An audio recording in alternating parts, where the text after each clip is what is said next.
Hey everybody, Clay Archer, CEO DBC Technology, and I've got a fun one today. Today we're going to cover the new AI Multisensor 2. As you may have seen in my 2026 All Cameras Compared video, I really liked the AI Multisensor 4, and it ranked pretty well in our outdoor specialty camera category. But it did come with some caveats, and I was really interested to see how the AI Multisensor 2 stacked up against the rest of the cameras. So I've been testing it for a while now, and today we're going to go through the unboxing. We're going to go through getting it installed, and we're going to put it through its paces day and night and see how it stacks up against the other cameras in the ecosystem. And does it have a place in your installs? Spoiler alert, it's not all fairy tales and moon dust with this one. So stick around and we'll go through the good and the bad and the ugly as always, and we'll decide whether this camera is right for you. But first, let's go ahead and get this thing unboxed. So you got your typical nice UniFi packaging we've all come to know and love. Inside the box, you'll find the unit itself, and my first impression is it's smaller than I expected it to be.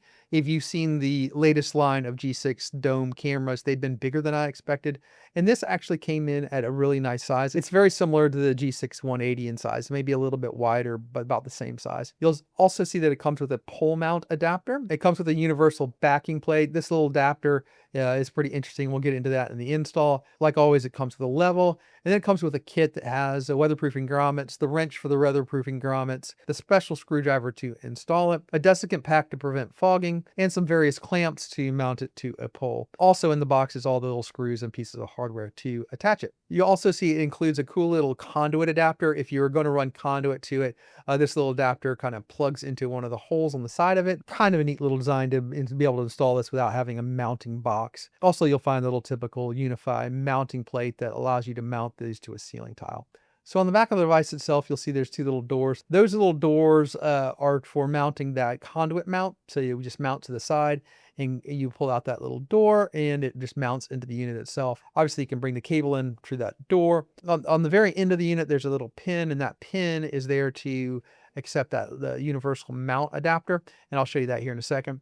So there's 4 screws here, and you use the included screwdriver just to undo the 4 screws to take the top off of the unit. And you can see here there's a nice lanyard, so if you're working overhead, the cover won't fall and hit you. Inside here, you'll see the RJ45 connector and the hole for the cable to come in and for you to put a grommet on that cable. You'll also see the labeling to attach desiccant here, and that's where you put that desiccant pack. All you do is unpackage that desiccant pack, pull off the little adhesive strip, and put it right where it says attach desiccant here.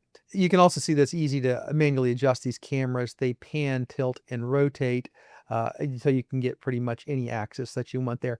I will tell you that you cannot rotate the cameras so that they face each other. There's a physical stop there to stop them from doing that. On the mounting adapter, it has holes for pretty much every adapter you could use. It's pretty self-explanatory. You put it down and it kind of slides right over and kind of clicks in. And once you push it all the way in, the little screw on the end will go into a little hole on the adapter plate, and you can screw that in and make it permanently affixed and tamper resistant. And the universal adapter plate will then screw into either the pole mount or the pendant mount, or there's also a weatherproof shield. The pendant mount's $19 and the weather shield is $19.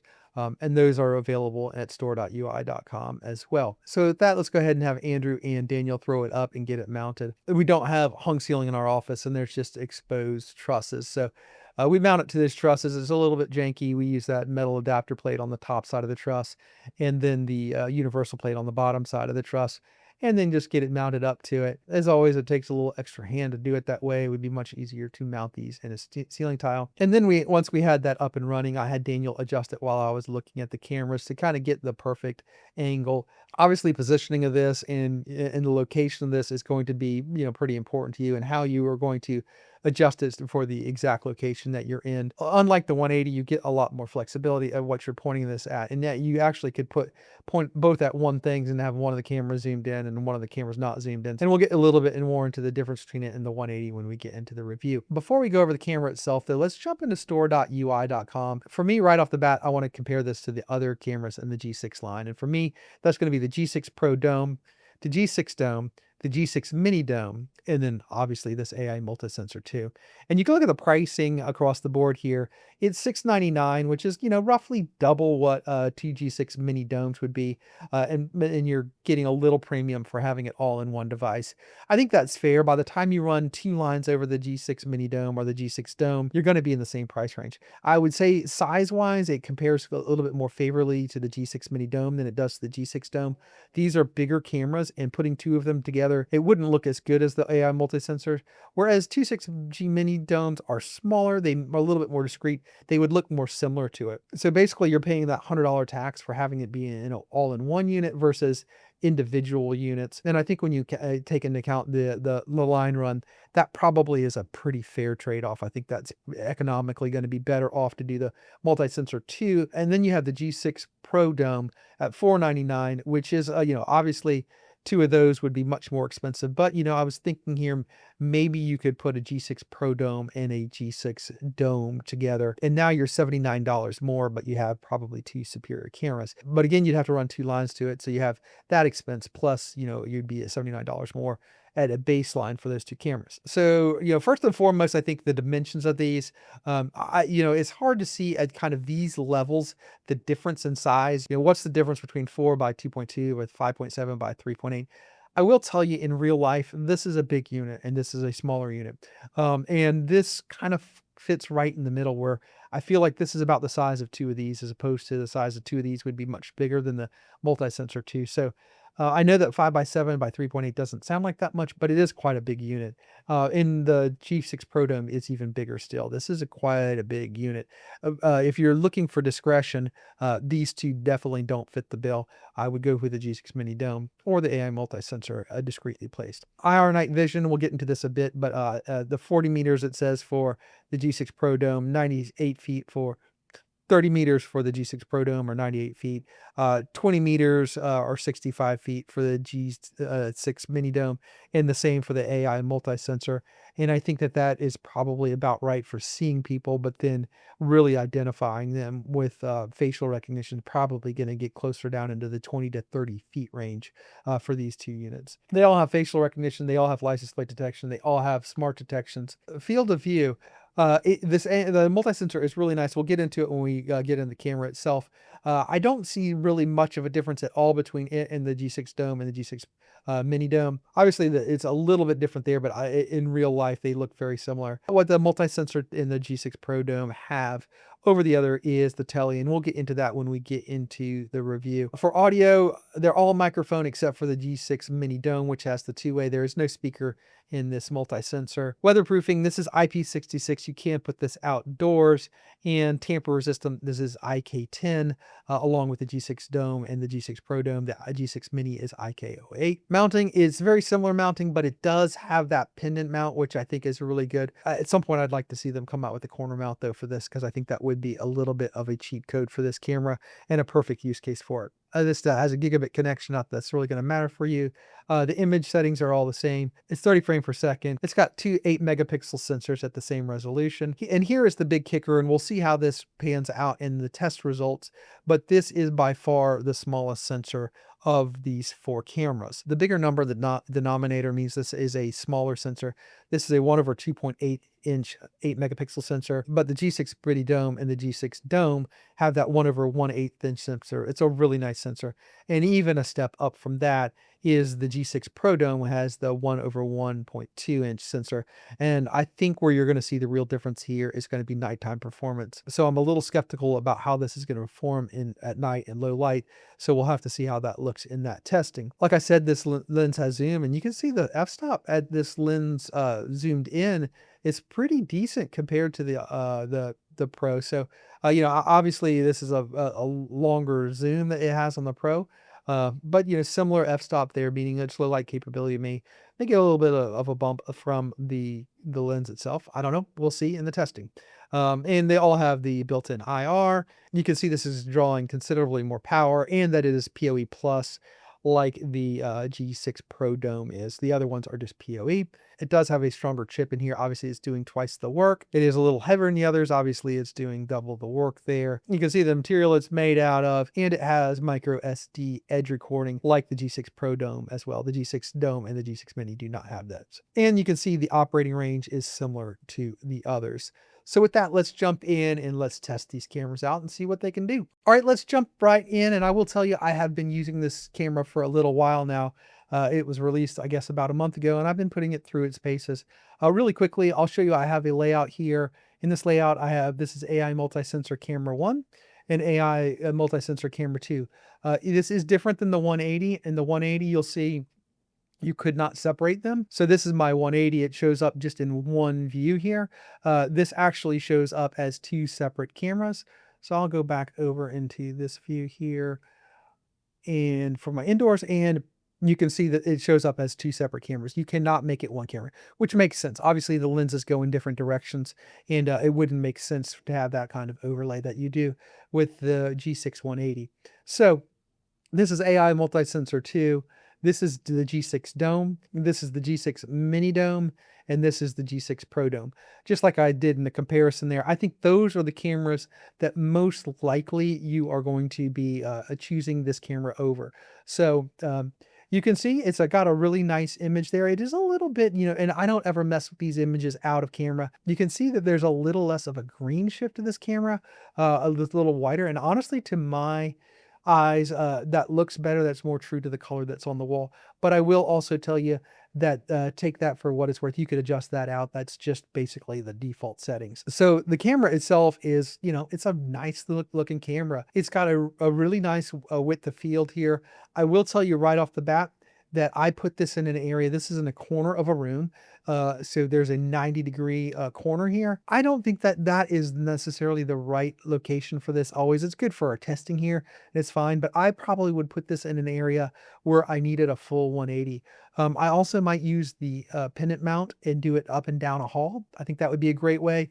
Or like I mentioned, I'd love for there to be a corner mount for this where I'm looking down a hall one way and down a hall the other way.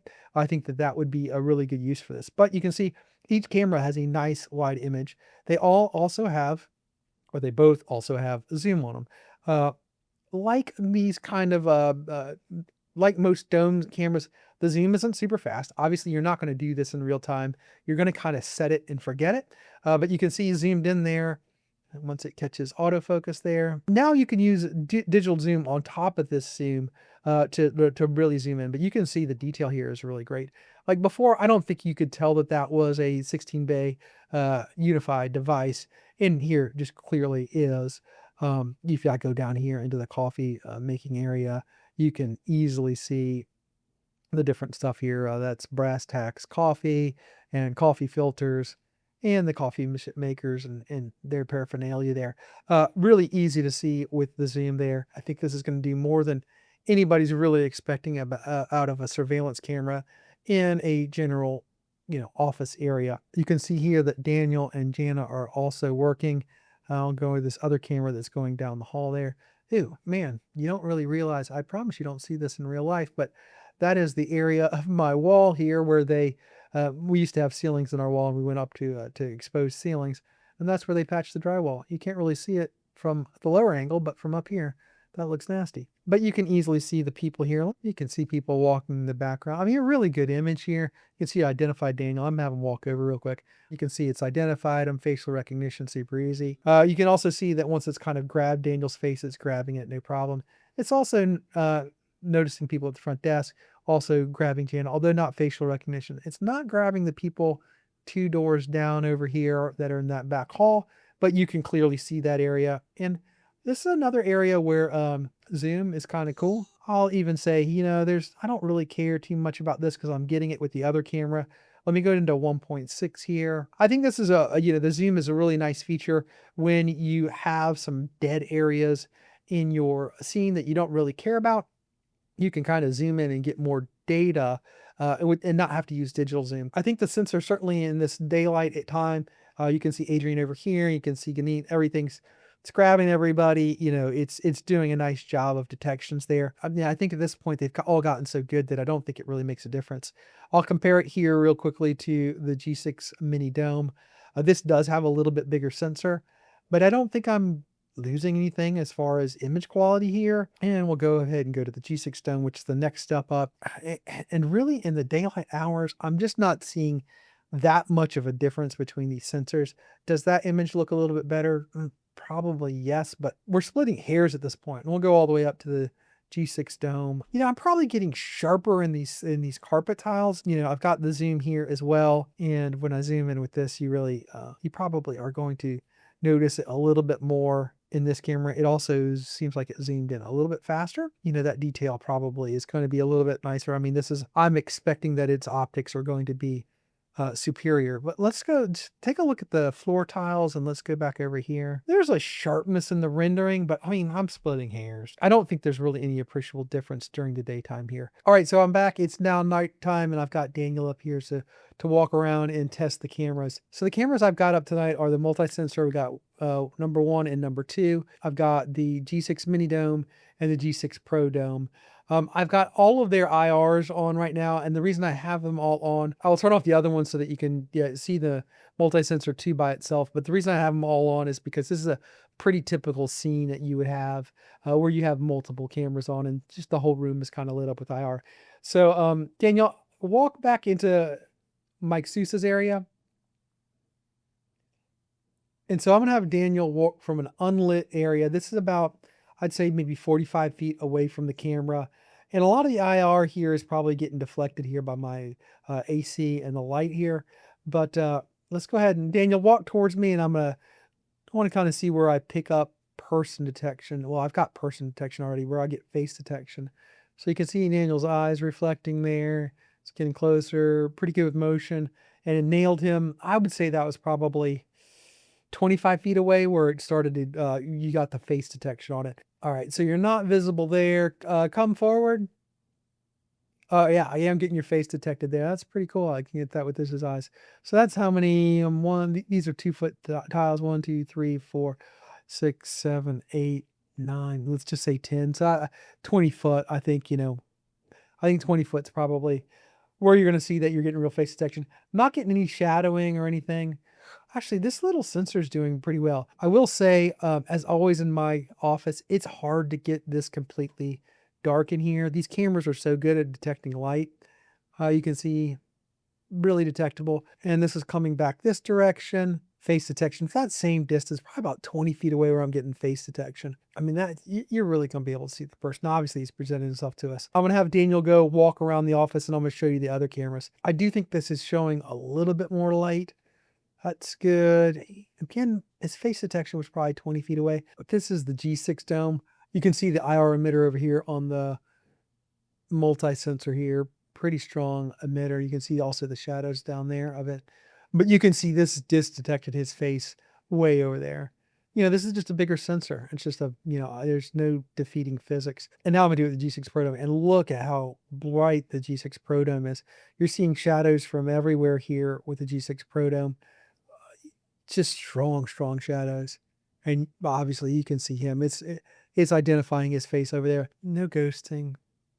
That's just a superior sensor. It's just a bigger sensor, and you can just see all the detail in the room here. I'm going to go ahead and turn off all other IR emitters. Now this is everything with just the multi-sensor light on, or emitter on.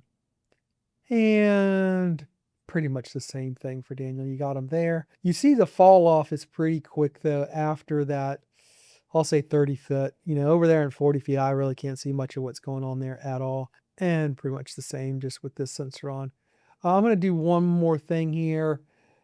And I'm going to go ahead and turn all of these, forcing them into day mode always. Now, of course, you would never run this like this, but if you just wanted to see how sensitive these sensors are, that's crazy.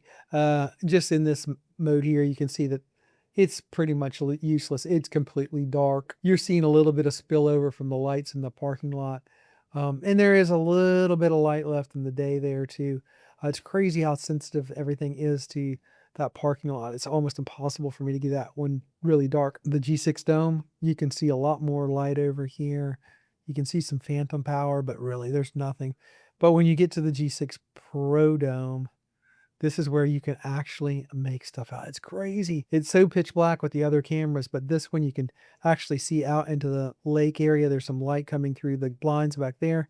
I can actually kind of make out the carpet tiles on the floor. Yeah, you can see Daniel walking through there. Now, I couldn't identify him at all there, but I can see him walking around. That's crazy. Don't trip and fall. That's completely inconclusive, for anything there, but you can see that just these bigger sensors are just a little bit more sensitive to light. I'm pretty happy with the performance from the multi-sensor. I thought that it would be in a lot more trouble against the other things with this smaller sensor, but I'm actually pleasantly surprised with that nighttime. All right, Future Clay here. I was going back and editing and I realized this ductwork and this light may be causing the camera to overexpose this area a little bit. Wasn't quite sure. Obviously with domes, I'm looking for any ghosting or anything and I didn't have it. So I kept pushing along, but I wanted to try this out. So what I did was I came back and I put it on the pendant mount and I lowered it down just a little bit. And I wanted you to look kind of in this area here. I think I'm getting a little bit more light. I mean, I obviously am getting a little bit more light, which might get me maybe 10 or 15 more feet of throw with my IR here. I think also putting it down lower and getting a better angle here is going to get a better coverage in this area. So you can see, these chairs, if you look at the back of the chairs, I don't know if there's much difference. I can see the back of the chairs here. And obviously this has gone through my editing software and has been rendered again. So there's some compression to it. So, I mean, it's not going to be night and day difference, but as always with these cameras, the positioning is going to be super important. And I probably should have put these behind this ductwork. But if I was going to put a distance on it, I would say that probably what UniFi is saying there, 40, 45 feet is probably where you're going to start to get some detections. And for me, 20 to 25 feet is where I'm getting that facial detection. And I think that's the same either way. Obviously, with the other angle, I was getting a little bit more light back over here. Obviously you can only be on one axis, but I just wanted to pop in real quick and show this. And spoiler alert, I did the same thing on the exterior testing. All right, so we have the cameras up and outside. It is 2:45 on an afternoon. I'm going to go ahead and zoom these out. I've been playing with these cameras just a little bit, and I'll get these both zoomed out to their full zoomed out position. And you can see these are really good images. And you can see I've included a little bit of my test rig to the left here. I'm just trying to get it where these match up. You can see this black car here and the black car here. Like I said before, I think the cheat code for these is going to be the corner mount. And if by magic they shipped me the corner mount, it is not available in the store right now, and I don't have a price on it. It's a really nice unit. You can mount it flush to the wall with the cameras hanging on the bottom of it, like kind of an independent location. It's a really versatile mount. And if you're looking at this camera, I would go to store.ui.com when you're buying this camera and look at that mount. And I probably would purchase that mount. I think it's going to be that good for you. But anyways, the reason I think that that's important is if you look here, I've got a little bit of the test rig over here on the left, and I've got a little bit of the wall over here on the right, and I've got a bit of overlap. This black car here is this black car here. So ideally, I would probably split these even more in this wide angle to get even more. And I think the corner mount is probably going to be a spot where I'm not saying you're going to get 270 degrees, but you're going to get more than this 180. This is 180 here, and I think I probably could get more along the lines of 200 to 200 and some change.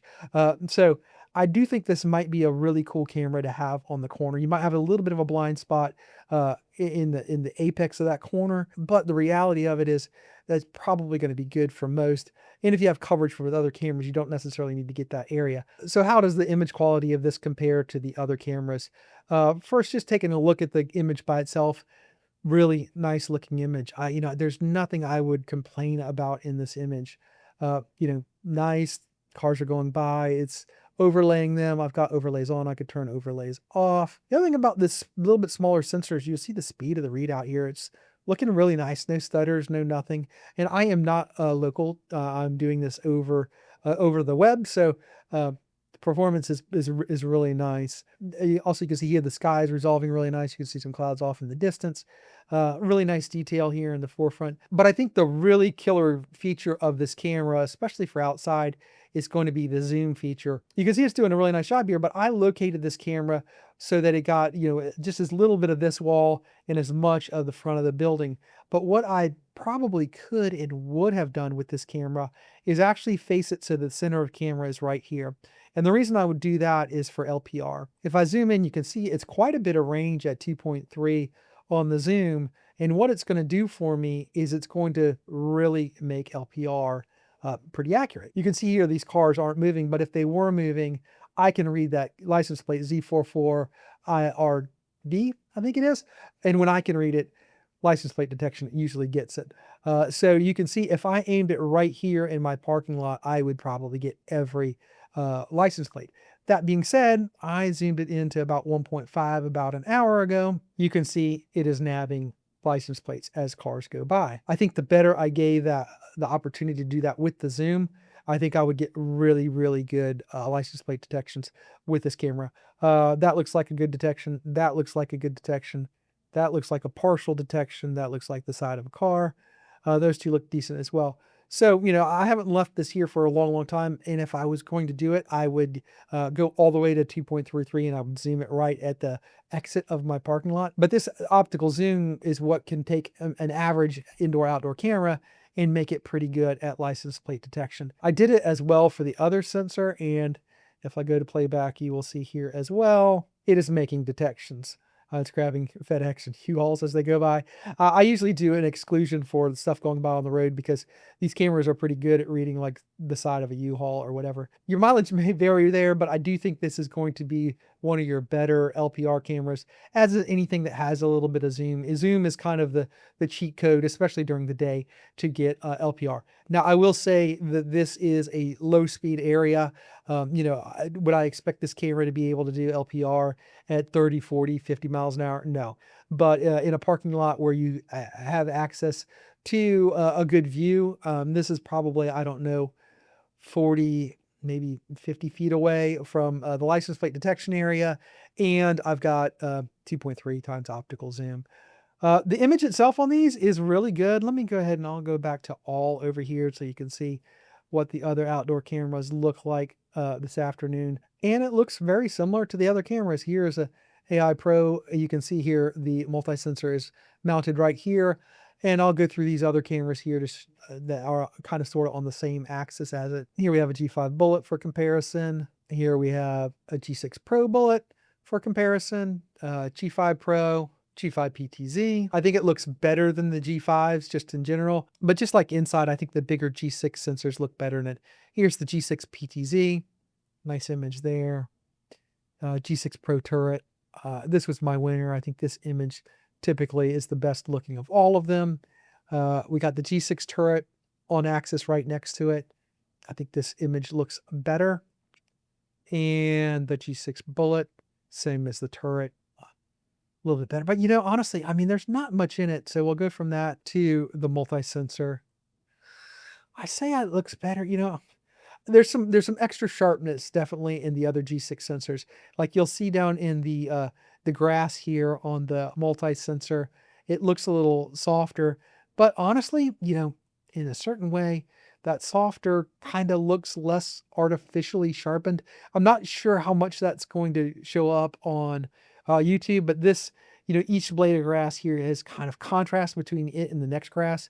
That's just a little bit sharper. And I do think that's probably going to help on license plate detections. I'm not aimed at the exact same orientation here. I can read this license plate here, no problem, but it was definitely sharper with those bigger G6 sensors. Yeah, I think qualitatively, that's kind of a margin call and everybody's going to kind of maybe like one better than the other. But you can see here, like, would I rather have optical zoom, a little bit softer image? Yeah, because I'm going to get more detail anyways, just from the image. And sometimes that bigger sensor image does look a little over sharpened.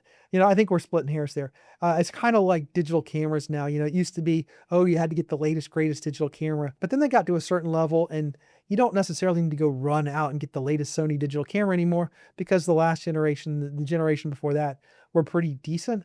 I feel like that's kind of how we are with sensor size at this point. Is there a difference? Yes, there's a difference.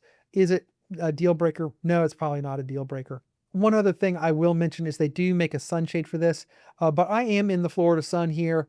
The sun is, you can see, bright overhead, and I'm having absolutely zero issues with this. There is no shade on this.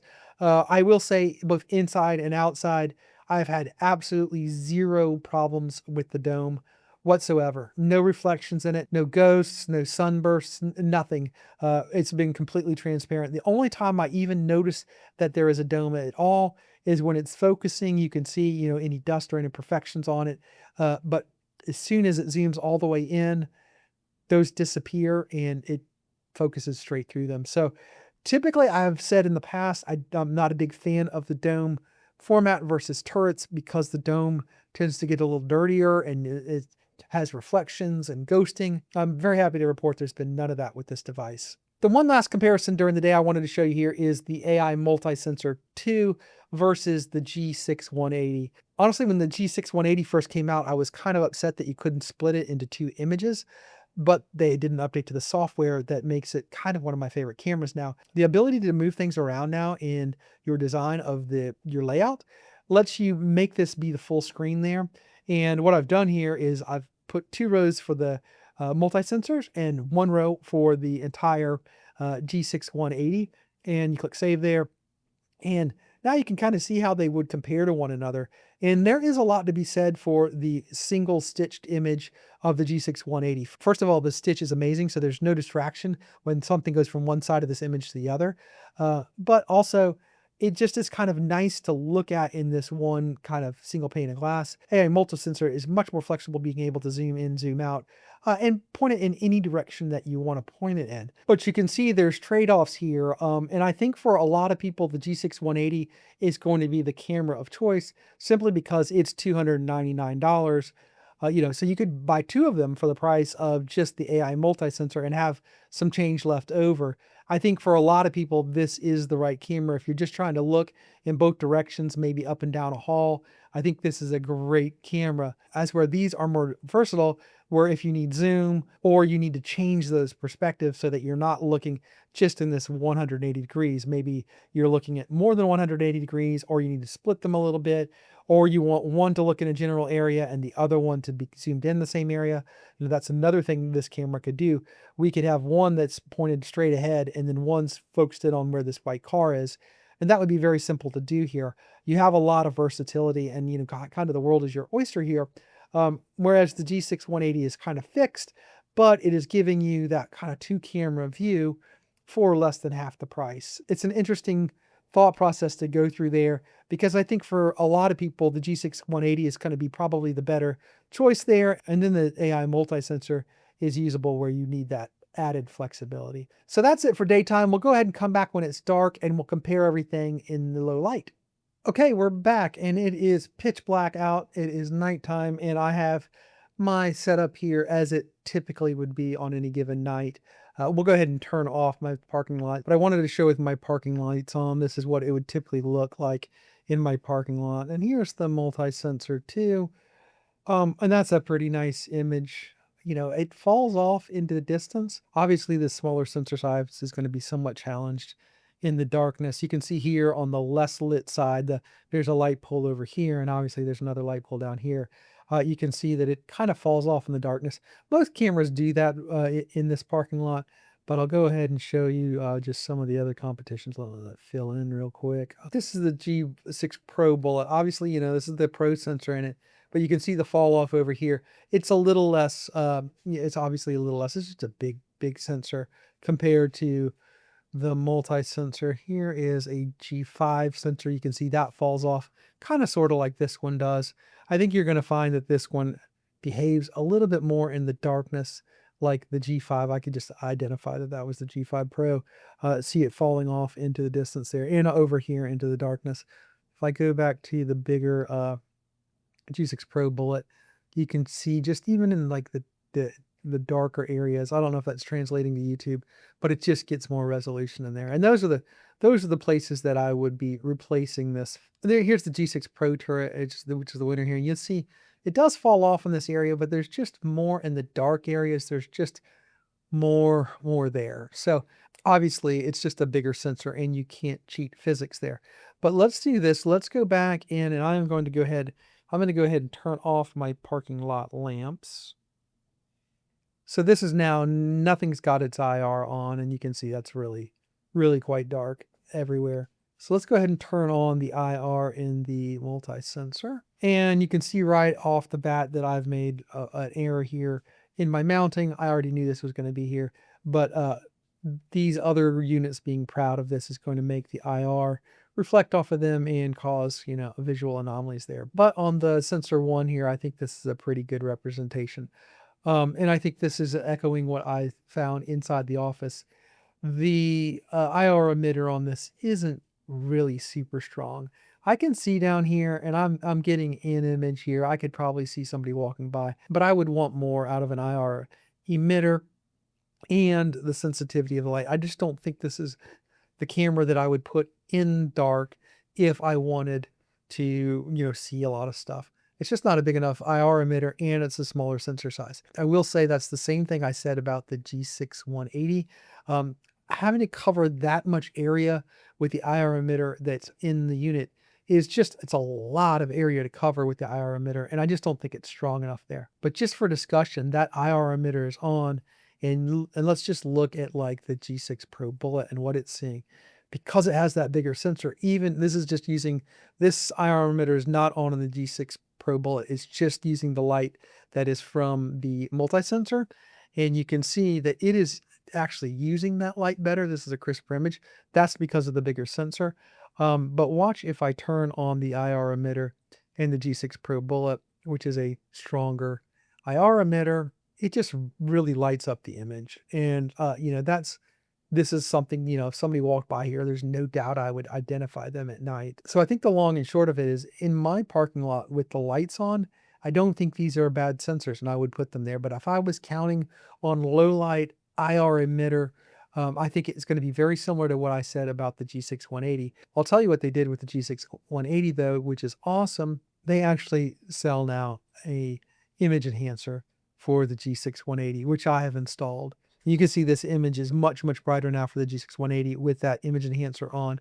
I didn't do a video on that, but I installed that a few weeks ago, and it is really nice. It definitely lights up the scene, and it makes this image much more usable with low light. So if somebody was walking up to this camera now, I think it would identify them.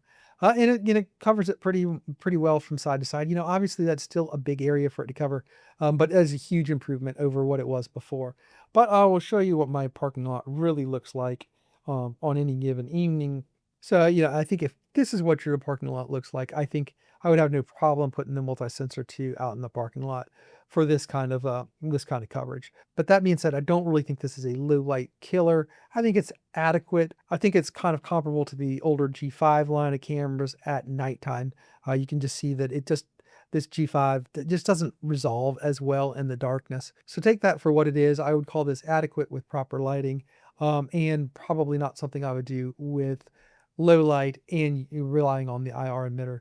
I will also say, just as always, mounting it away from the wall.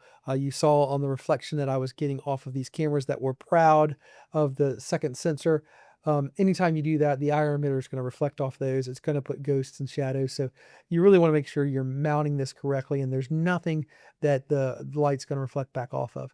And that's another instance where having the corner mount or using the corner mount flush on the wall, it gets those cameras off the wall so that the IR would work better, and you won't get any ghosting or artifacts or kind of blowback there from the light itself. A future Clay here. Actually, I drove all the way out to Colorado and I started editing this video, and I realized that the image from the multi-sensor one with the reflection there wasn't that great. And I didn't like having that be the final edit here, because people look at that and go, oh my gosh, there's a reflection. So I wanted to show a couple things here. One, we got the corner mount and we went ahead and got that mounted. I'll do some B-roll overlay here of mounting that corner mount. It went really well. First of all, the design of it's really nice. It's got a little corner mounting piece that you kind of mount to the wall, and then you put the corner kind of cover plate on, and then you mount the bigger device to it, and that has two pieces. Very similar to other corner mounts or like the PTZ cameras where you've got the kind of base plate and then you've got the cover for it.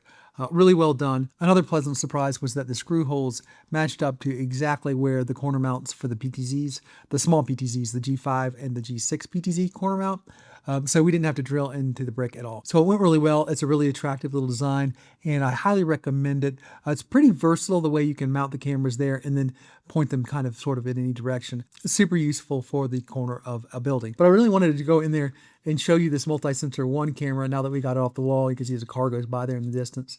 How really nice this image is at night. There really is no ghosting here that I'm noticing. I think it's a really very attractive image.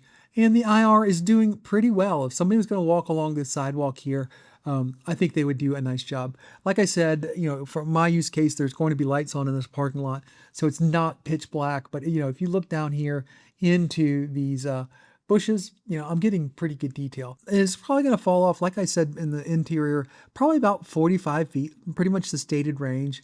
And then it's really going to start getting good facial detections, probably at that 20-foot range. And as people go by, it's going to nab them as they go by here. So I just didn't want that to be the final impression people got.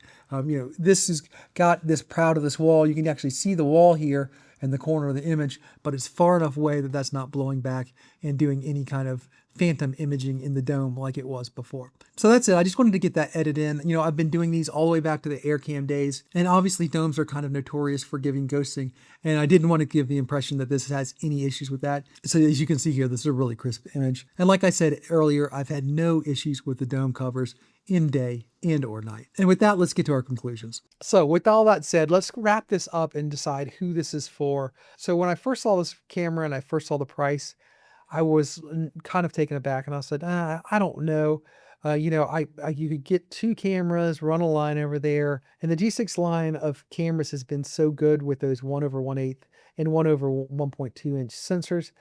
So they've been really powerful, really good cameras. So I was skeptical about the size of the sensor. And I have to say, I kind of felt the same way about the AI Multisensor 4. I was a little skeptical.